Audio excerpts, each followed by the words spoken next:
Tony's bread. Tommy DePaolo.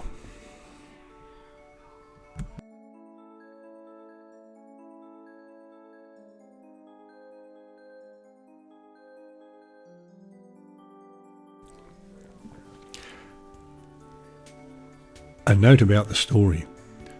Who can resist the wonderful taste of the Italian bread panettone, made with eggs, raisins and candied fruit?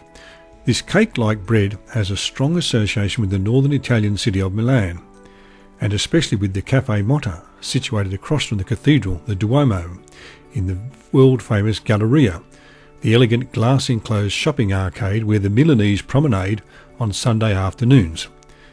Every Christmas, Motta sends shipments of panettone to Australia so Australians can enjoy it along with their Milanese counterparts.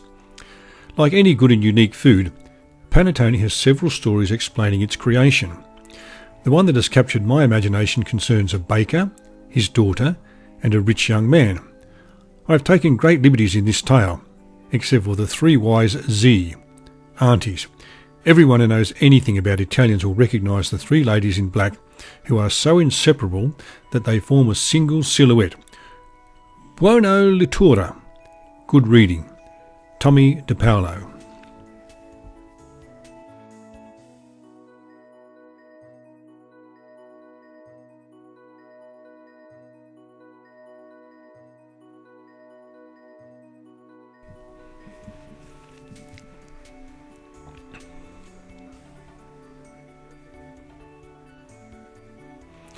Tony's bread. An Italian folk tale retold and illustrated by Tommy DePaolo. Ashton Scholastic, Sydney, Auckland, New York, Toronto, London.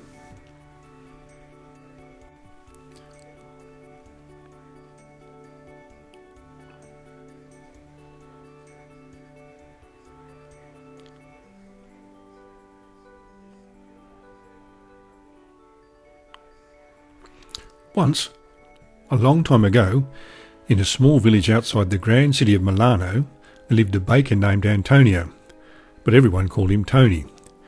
Tony made bread, and only bread, in his bakery. It was good and simple and the villagers loved it. But Tony had a dream. One day he would have a bakery of his own in Milano and become the most famous baker in all of northern Italy. Now, Tony lived with his only daughter Serafina. He was a widower and he had raised Serafina from the time she was una piccola bambina, a little girl, and how he had spoiled her. Antonio treats Serafina like una principessa, a princess, said Zia Clotilda. The finest clothes, the finest jewellery, anything her heart desires, said Zia Caterina.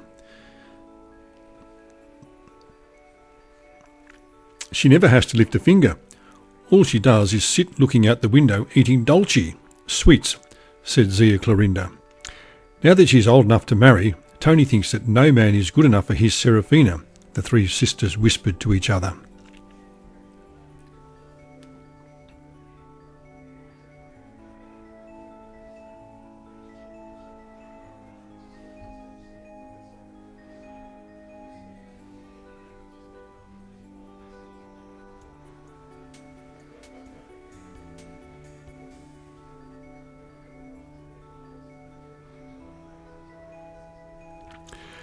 That was true. Tony did think that no man was worthy of his darling daughter. He would not even talk to the young men in the village who wanted to court Serafina. So, poor Serafina would sit at the window behind the curtains, eating her dolce and crying.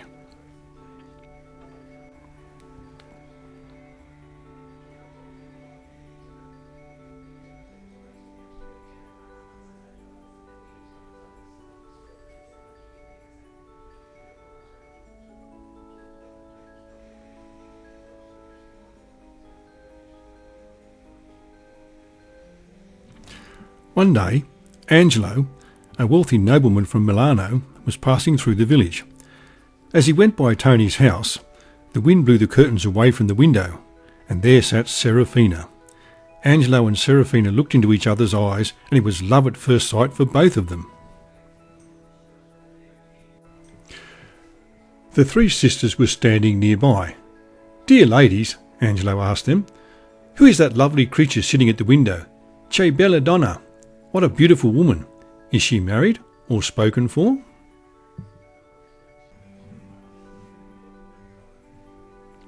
Ah, young signore, said Zia Clotilda. That is Serafina, the daughter of Tony the baker. No, she is not married. And not likely to be for a long time, said Zia Caterina. No one is good enough for Tony's little Serafina, Zia Clorinda explained. Well, we'll see about that, said Angelo. Now, aunties, tell me all you can about her.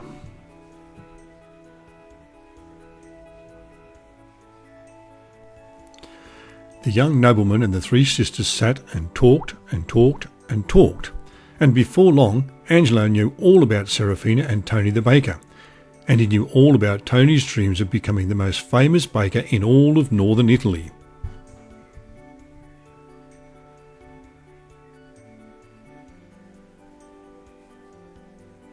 Grazie, aunties. Thank you, said Angelo. I think I have a plan that will give Tony his dream and give me the wife of my dreams. But I will need your help.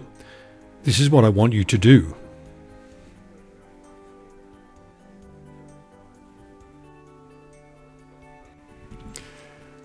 The next day a letter arrived at the bakery for Tony. Dear Signore Baker, I am Angelo, a nobleman from Milano. I was passing through your village and was lucky enough to taste your fine bread. Would you be so kind as to meet me in front of the church after Mass on Sunday so we may talk? I have a proposal to make to you.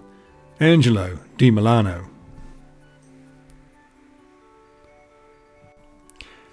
And a secret letter arrived at Tony's house for Serafina. Dear Bella Serafina, I saw you at your window and I love you. Here's a ring to keep as a symbol of my adoration. It will not be long before we are husband and wife. Angelo, your true love. And Zia Clotilda, Zia Caterina and Zia Clorinda did their part. Oh, Tony, did you see that rich young man from Milano? Zia Clotilda asked. He wanted to know all about you. It seems he just loved your bread, said Zia Caterina. Nothing like it in Milano, he said, Zia Clorinda told Tony. Why, I wouldn't be surprised if he wanted to meet you, the way he went on.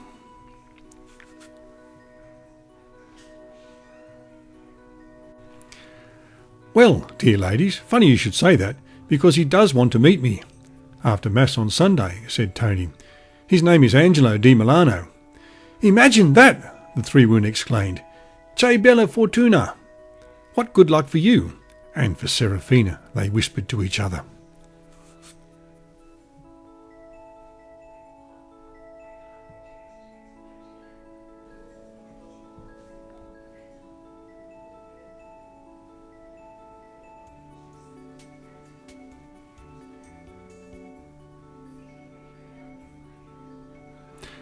And so, Signor Antonio, I would be most pleased if you and your lovely daughter would come to Milano as my guests, Angelo said. And if you like our city, I would be proud to set you up in a fine baker of your own near the Piazza del Duomo, the cathedral square. Your fame would be assured, Signor Antonio. I will see to that. Tony couldn't believe his ears. His dream was about to come true. Why, thank you, Signor Angelo. But please call me Tony. All my friends do.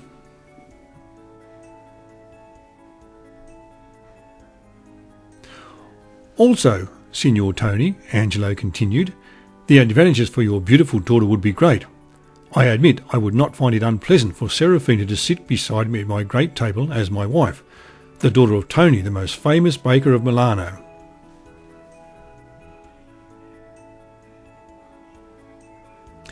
That did it. Tony agreed, and off he and Serafina went with Angelo. Together they walked all the small streets around the cathedral square and visited all the bakeries and pastry shops.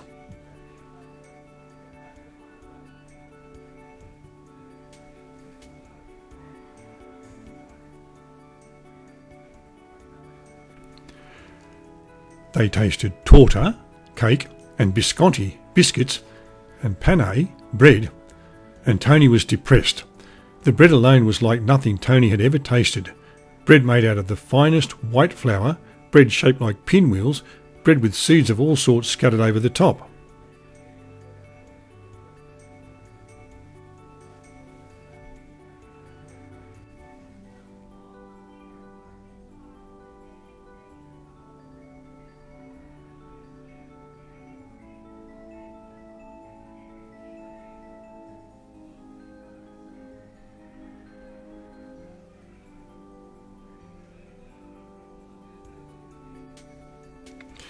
"It is no use, Signor Angelo," said a very sad Tony. "I can never compete with all these fine bakeries and pastry shops. All I can make is bread, and very simple bread at that. I would be the laughing stock of Milano. It is better if Serafina and I just go home."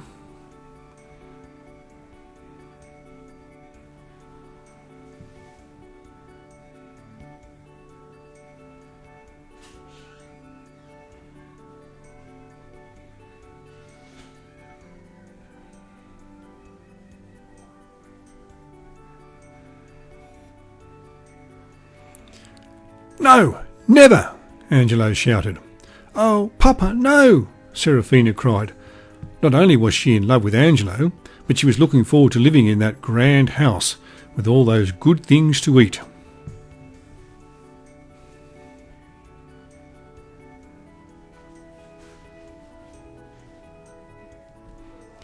"If only you could make a bread that tasted as good and sweet as this candied fruit and these raisins," Serafina said. "Or," Angelo said, getting another idea, "as rich and sweet as this cup of punch made from milk and eggs and honey."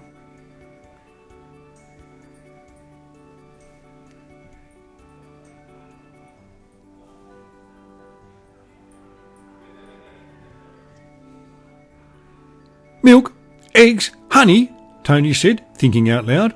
"Candied fruit," Serafina said. "Raisins," Angelo chimed in.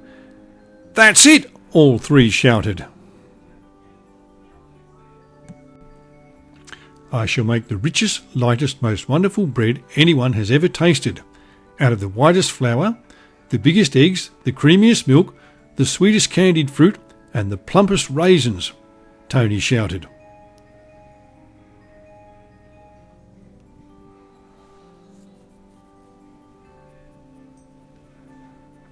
"Oh, Papa," Serafina cried, kissing her father.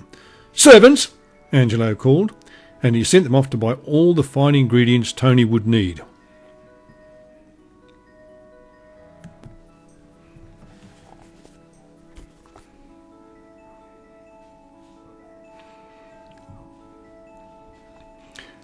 The next morning, Tony, Serafina, and all the supplies headed back to the little village, and Tony began to work. Day after day he experimented until he had mixed the lightest, richest dough with as many raisins and as much candied fruit as he could put into it.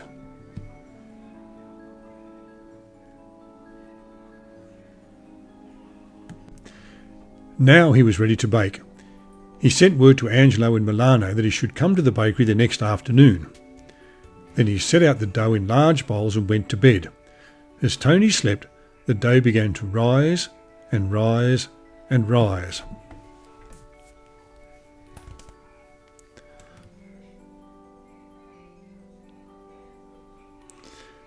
The next morning he filled every pan in his shop. One piece of dough was left over, so he threw it in a flower pot and baked it too. When Angelo arrived, the bread was just coming out of the oven. Everyone held their breath and waited while Tony cut a slice of his new bread. Angelo tasted it. Serafina tasted it. Tony tasted it. Zia Clotilda, Zia Caterina, Zia Clorinda all tasted it.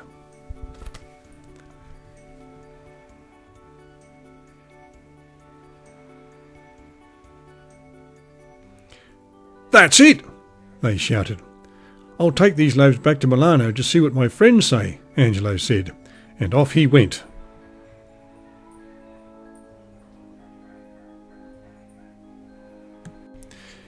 In just a few days, a letter and a large cart filled with ingredients arrived in the village.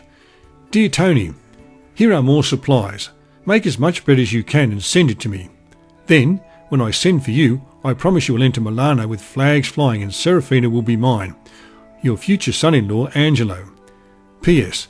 Please bake all the loaves in flower pots. My friends like the shape of that loaf the best."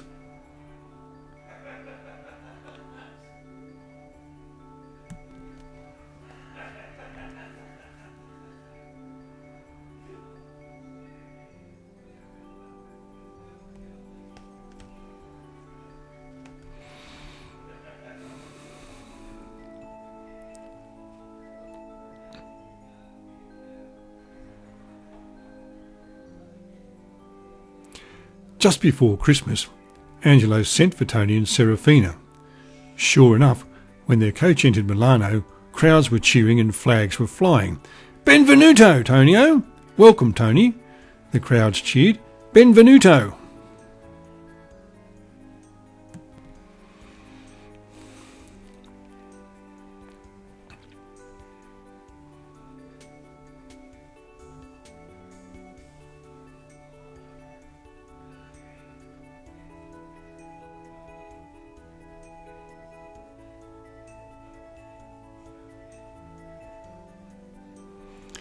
The bishop and the mayor were there to greet Tony and Serafina. "And," said the mayor, "Milano is so happy to have you here, so we may always have enough of your wonderful bread."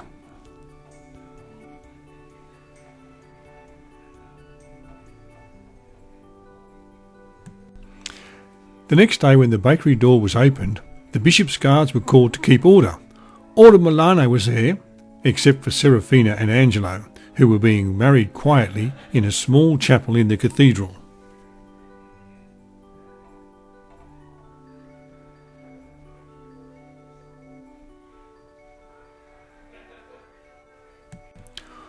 All during the wedding they could hear the crowds cheering, calling for "Pannettone, Tony's bread." And to this day, the Panettone of Milano is eaten and enjoyed, especially at Christmas.